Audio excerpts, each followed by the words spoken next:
পহেলা ফাল্গুন ঘিরে প্রস্তুতি থাকলেও আশানুরূপ ফুল বিক্রি হয়নি। ফুলের রাজধানী গদখালি সহ যশোরের পানিসারা এলাকায় নির্বাচনের কারণে বাজার ছিল বন্ধ।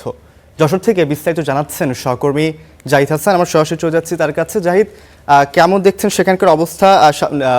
নির্বাচনকে কেন্দ্র করে বাজার বন্ধ থাকায় যেমনটি আসলে ক্রেতারা আশঙ্কা করছিলেন যে ফুল বিক্রি স্বাভাবিকভাবে হবে, কিন্তু এটি আসলে স্বাভাবিকভাবে হয় নাই। কেমন দেখছেন সেখানকার পরিস্থিতি, আর ক্রেতা বিক্রেতাদের মধ্যে কেমন প্রভাব দেখছেন, আর এই ফুল বিক্রি না হওয়ার কারণে কতটুকু বিপাকে পড়েছেন চাষিরা, আমাদের জানাবেন। চাহিদা প্রায় 70% ফুল যশোর থেকে সরবরাহ করা হয়। যে বিশ্ব ভালোবাসা দিবস এবং বসন্ত বরণ উপলক্ষে প্রায় 1 মাস ধরে যশোর এবং পানিসারার এবং যে গদখালির যে শত শত কৃষক রয়েছে তারা পরিচর্যায় ব্যস্ত ছিল। 1 মাস ধরে তারা তাদের ক্ষেতে ফুল পরিচর্যা করেছে এবং এই বাজার ধরার জন্য মূলত তারা অনেক প্রস্তুতি নিয়েছিলেন।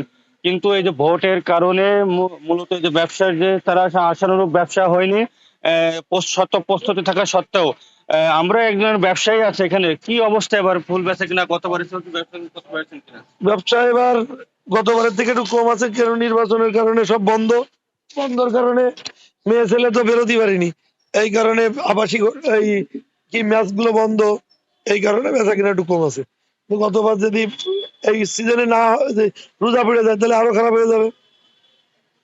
আমরা কৃষকদের সাথে কথা বলেছি, তারা যে প্রায় 1 মাস ধরে যে নিজ নিজ ক্ষেতে যে ফুল পরিচর্যা করেছিল সেটা যে যে বেচা কিনার যে মাধ্যম, যে মূলত যে বসন্ত দিবস এবং ভালোবাসা দিবসের যে ফুলের হাট মূলত 12 ফেব্রুয়ারি বসে। সেই 11-12 তারিখে নির্বাচন হওয়ার কারণে ফুলের যে 11 তারিখে ফুলের যে বৃহৎ মোকাম যে গদখালির বাজার সেটা বন্ধ ছিল। তারপরের দিন 12 তারিখে বন্ধ ছিল। ফুলের যে আশানুরূপ যে মার্কেট না হওয়ার কারণে ফুলের বেচা কিনাটা ভালো হয়নি।